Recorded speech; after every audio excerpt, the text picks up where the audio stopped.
Welcome to Farm to Stable, a science-based equine nutrition podcast. I'm your host, Dr. Nettie Liebert. I'm a lifelong horse person and professional equine nutritionist with the goal of helping horses and their humans create balanced diets to set them up for success, no matter what age, discipline, or circumstance. Disclaimer, the information discussed here is based on current scientific research and is for educational purposes only. Every horse's individual needs vary. This is not a substitute for veterinary medicine or nutrition consultation. Hello and welcome to another episode of Farm to Stable and Equine Nutrition Podcast. As always, I'm your host, Dr. Nettie Liebert, and this episode is all about the hay analysis. And as a horse owner, you might be thinking, well, I've never had my hay analyzed ever. Or you could be thinking, I'd really like to have my hay analyzed, but I'm not really sure how to do it. Or maybe you have had your hay analyzed and you have absolutely no idea what any of those numbers on the paper you get back mean. Well, we're going to talk very generally about all of these scenarios and kind of what to do, because it's not always practical for a horse owner to get a hay analysis. But if you have a horse with specific nutritional needs or it's something that you're concerned about, it is definitely a factor to consider about the type of hay you buy and how much to feed, etc. So we're going to talk a little bit about all of the scenarios about a hay analysis this time. A lab analysis of the nutritional value of hay could be of limited value sometimes to a horse owner. Now, if you have your horse in your backyard, or maybe you're buying small quantities of hay, maybe you buy enough to last you a week or a month, it might not be cost effective for you to do a hay analysis. Now, hay analyses in general are not expensive, usually in the neighborhood of $30-ish to get a decent analysis back. So if you are in this situation, there's a couple things you could do. You could either ask your hay producer if they have an analysis, because many times they do. Sometimes they don't, but sometimes they do. And if you ask them for one, they might be willing to provide it for you. If that's still not available, we'll tell you what to look for when you're buying your hay based on your horse's needs. So we're going to start with some general descriptions of hay and then get into the lab stuff. So we'll get into it. So the two main types of hay are grasses and legumes. So grasses, things you might have heard about: timothy, brome grass, orchard grass, fescue, bluegrass, teff. These are examples of grasses. Now, each type of grass has different nutritional value, and all of the nutritional value is going to depend on growing season, but we'll, again, get into that. The other type of hay comes from legumes. So legumes tend to be a little bit higher in energy and calcium. The most common example for horses is alfalfa. And yes, clover is a legume, but generally not going to make up the main forage source for a horse. So lots of things influence the quality of hay. One is, of course, growing season, as I just mentioned, right? So how much rain does the climate get, or does the farm get that's growing the hay? How well is the hay able to be dried before it's baled? When was the hay cut? At what stage of maturity of the plant? Now, the caveat, I am not a professional hay producer. This is just, as a nutritionist, some things that are pretty common in thinking about hay quality. So stage of maturity, leafiness, color, the presence of foreign materials and mold, these are all things that influence hay quality. If you are harvesting hay at peak nutritional value, you're going to look for hay that doesn't have any evidence of bloom. So for alfalfa, you don't want to see any of the purple flowers in the hay. If you do, it means it's a little bit more mature and has a little bit less nutritive value. Now, this can work to your advantage, and we'll explain why in a moment. Same with grass hay. If you're seeing big seed heads, those big long things sometimes you see in timothy hay, for example, that hay has been cut after it has gotten to a reasonably mature stage. So the plant has then used the nutrients for its own growth, rather than if the hay had been cut prior to this, where it's more leafy and the nutrients are reserved in the leaves for the horse. So the leaves contain about 60% of the total digestible nutrients for the horse, about 70% of the protein, and about 90% of the vitamins that hay can offer. So bales containing forage that have an abundance of leaves and low stem content have higher nutrient value for the horse. If it's more stemmy, if there's more flowers or seed heads, it's a lower nutrient value. So typically lower in vitamin E. Vitamin E, by the way, is going to dissipate within about 4 weeks of harvest. That's why we don't rely on vitamin E in hay. You're going to have lower calories, probably lower carbohydrates. Again, you won't know without an analysis. But again, the more stemmy or yellow it looks like, chances are the less nutrients it has.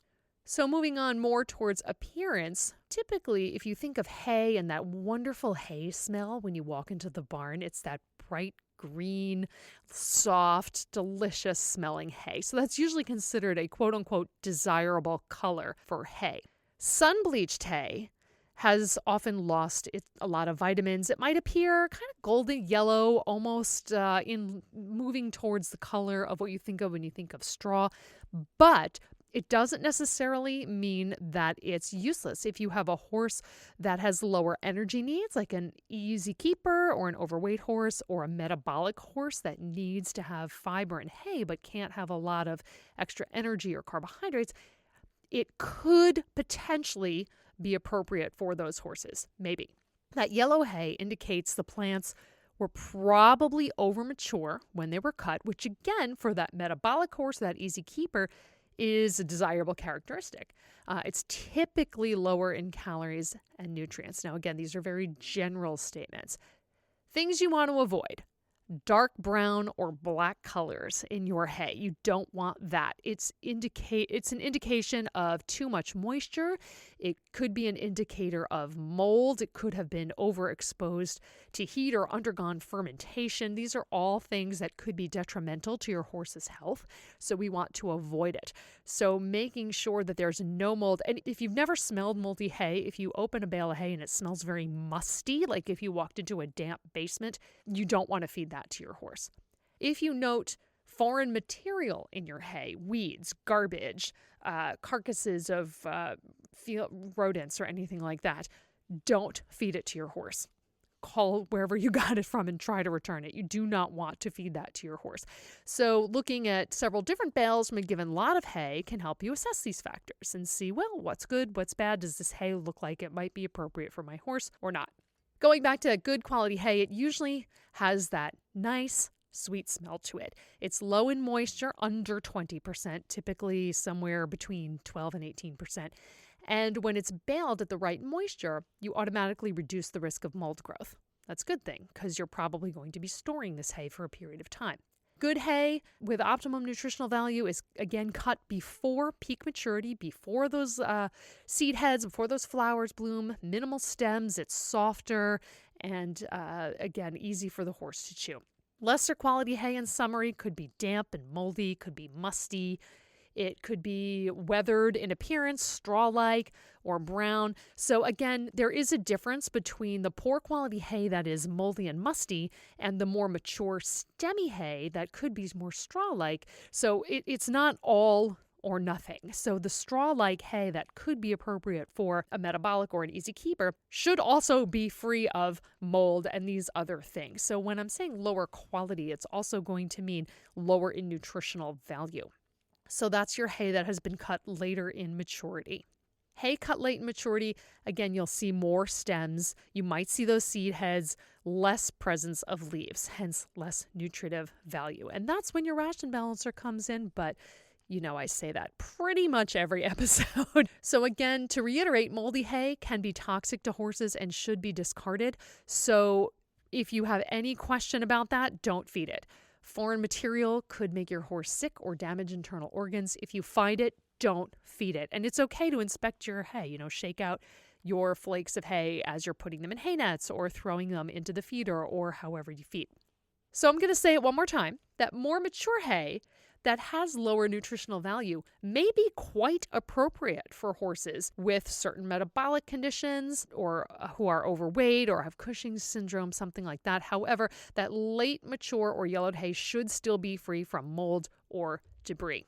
On the flip side, even if you have that gorgeous green hay that smells great, it's very leafy, if it's full of garbage, it is not something you want to feed. So don't just one and done. Make sure you just take a look as you're offering it to your horse. Now, hay, say I've had this scenario with clients and customers before where it's kind of a lot of us would consider this a good problem to have. The only hay they can get is beautiful, leafy forage.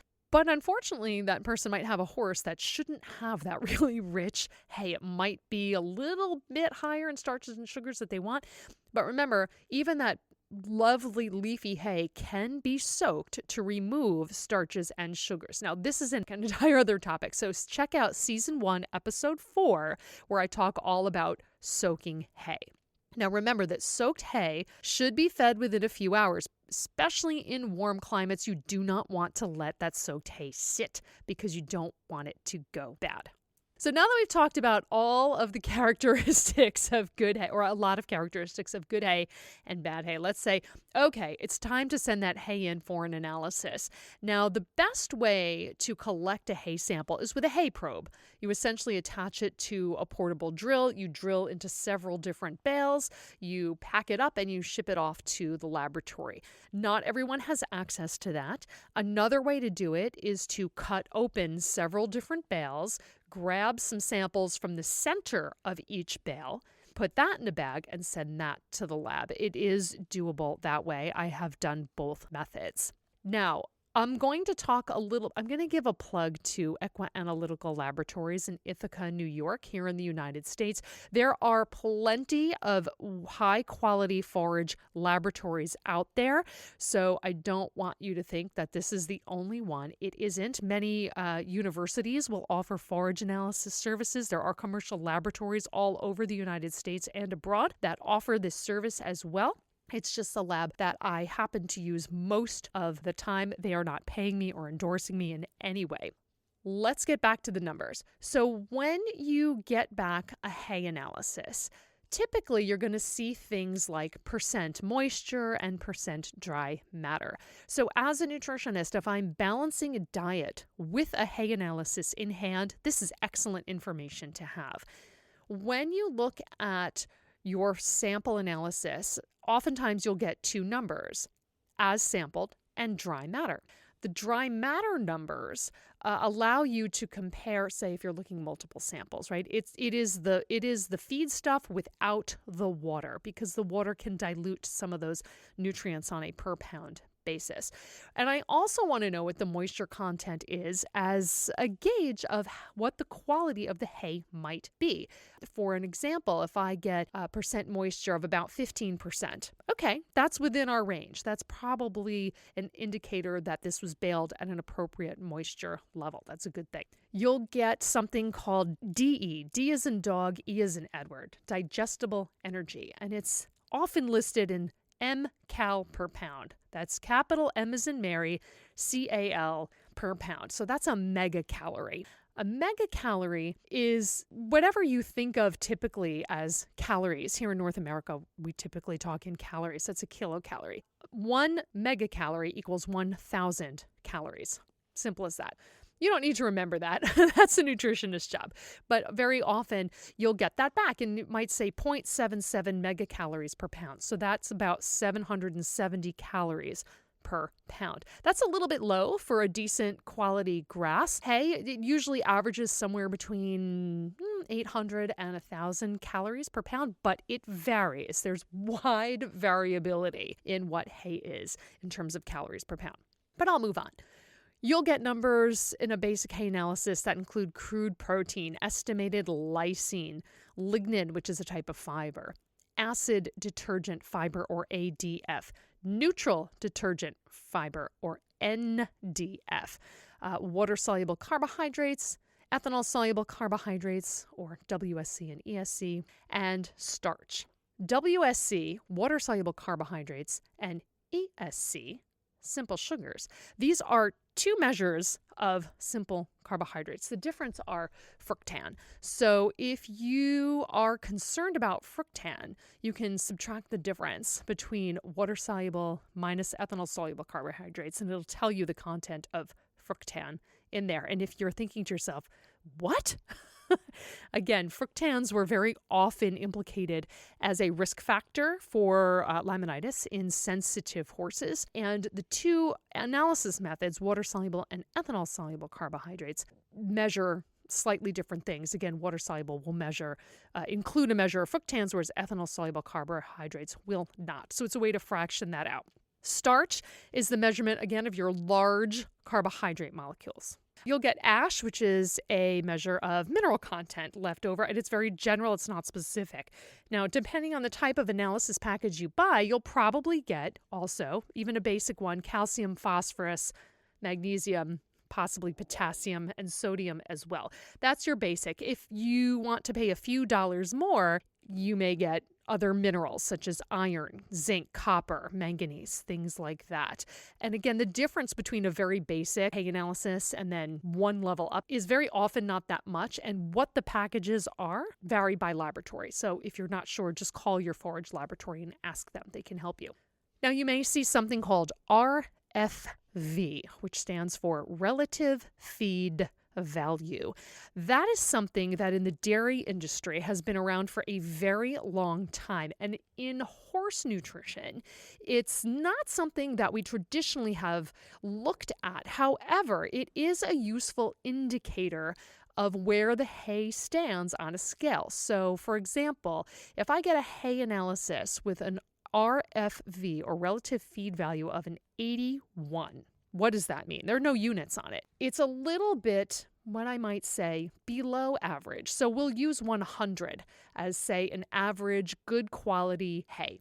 Anything above 100 is typically higher in nutrient content, possibly energy, and anything lower is, lower, lower than that. So probably a slightly lesser quality hay in terms of energy and nutrients. So those are just some basic terms you might see. Now, I want to dive a little bit deeper into what some of those definitions are. So I mentioned ADF, acid detergent fiber, and NDF, or neutral detergent fiber. So what's the difference? So in very general terms, acid detergent fiber is a measure of those fibers that the horse cannot digest. This is some things that the microbes will use to flourish, like cellulose, lignin. These are structural carbohydrates, things that give a plant stem rigidity.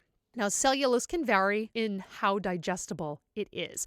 Now, the higher your ADF value, the lower the digestibility of the forage. Now, what do I mean by high and low? Well, again, when it comes to ADF, it does vary. If you're looking at an early bloom legume hay, for example, or grass before it's mature, you might get an ADF around the, say, 36 to 40. You might get that number on your hay analysis. If you get something that's over 46, it is probably not something you want to feed to your horse. It is too stemmy, not very digestible, and can actually cause your horse to be a little gassy or get that hay belly look. If you're getting numbers, say, under 30, this is forage for horses that are in heavy work, maybe brood mares who are in early lactation. It is not the hay for horses with metabolic concerns if it is prime forage. So there are a number of steps in between. It grades from 1 to 5. So again, I'm not going to get too into the nitty gritty on the numbers. It's just to kind of give you an idea. So that's ADF. NDF, or neutral detergent fiber, is also a measure of structural carbohydrates and cellulose and hemicellulose and lignin. And it's a measure of the fibrous bulk of forage. Now, it's not a bad thing because you do need some of that bulk to help keep things moving through the digestive tract. But NDF, again, negatively correlated with intake. So if you have a very high NDF value, it's more likely your horse is not going to eat it. So if you are finding your hay stomped into the ground or maybe urinated on, it could be that it has a very high NDF. So what is a high NDF? So let's start in the middle. If you've got that same good quality grass cut before maturity, or a legume that's maybe early bloom, you might have an NDF value ranging from 47 to 53. So again, these numbers are going to be different than what you're looking at for your ADF. If you have a high NDF in the high 60s, over 66, 70, something like that. Again, not something you want to feed to your horse. Probably going to cause that hay belly or have those digestibility issues again. If it's under 40, again, we're talking prime stuff. Very high in energy and nutrients for your heavy working horses and not for your metabolic horses. It might even be too much for some of your show horses, really. But if you're somewhere in the middle of, say, 75 to 86, that could be for a maintenance horse or an easier keeper. And if you're in the 103 to 120 range, maybe a horse in moderate work. So I don't expect you to remember these numbers, but if you have a hay analysis and you don't have access to a nutritionist, just something to kind of think about as you look at all of this and maybe get a little less overwhelmed by some of the numbers that you see. Again, just because there's a number on a page, it doesn't necessarily mean that a hay is good or bad. There's a lot that you have to consider. It's not just the ADF or just the NDF or just the protein. You really have to take the whole picture of the hay. But again, the point of this is just to kind of describe some of the things that you're seeing and some of the things that we consider when looking at a hay analysis. So I know I've thrown a lot of terms, a lot of alphabet soup at you, and just to give you a little bit of idea of what we're doing when we look at a hay analysis. I don't expect you to now go and be an expert in reading them. Many of the forage laboratories also do have resources to help you with those numbers, and they probably have people there, many of them do, that can, again, help you interpret it. It doesn't necessarily mean that they can help you balance your horse's entire diet, but at least they could help you determine where your hay stands on the quality scale, and then help you determine if it's appropriate for your horse or not. So I'll sum up with the mantra that we know: horses evolved to constantly consume small amounts of forage. So however we provide that to them, be it pasture or hay or slow feeders, as we've domesticated horses, and the modern equine lifestyle is quite different from how they evolved, you could say, but by providing the forage that is appropriate for the horse, their health status, their lifestyle, we can really help to maintain that proper gut health and nutrition over a lifetime. So many times, no matter what the hay is, we can build the diet around it. The forage makes up the largest portion of the horse's diet. So we want to make sure that what we're feeding our horse is healthy for them, is safe for them to eat, is free of any mold or any garbage, and that they enjoy it. Because if they don't enjoy it, they're not going to eat it, and that's going to lead to a whole host of other issues which we would like to try to avoid. So by all means, if you have questions or topics, if you'd like to hear more about a hay analysis, feel free to send an email to equinenutritionphd@yahoo.com. Thank you so much for listening. Don't forget to like, share, leave a comment, and hope to see you back on the next episode of Farm to Stable. Thanks for listening, and happy riding. Thank you for listening to the latest episode of Farm to Stable, a science-based equine nutrition podcast. Please share and subscribe if you found the content interesting. And if you have a topic you'd like to hear about, send it to equinenutritionphd@yahoo.com.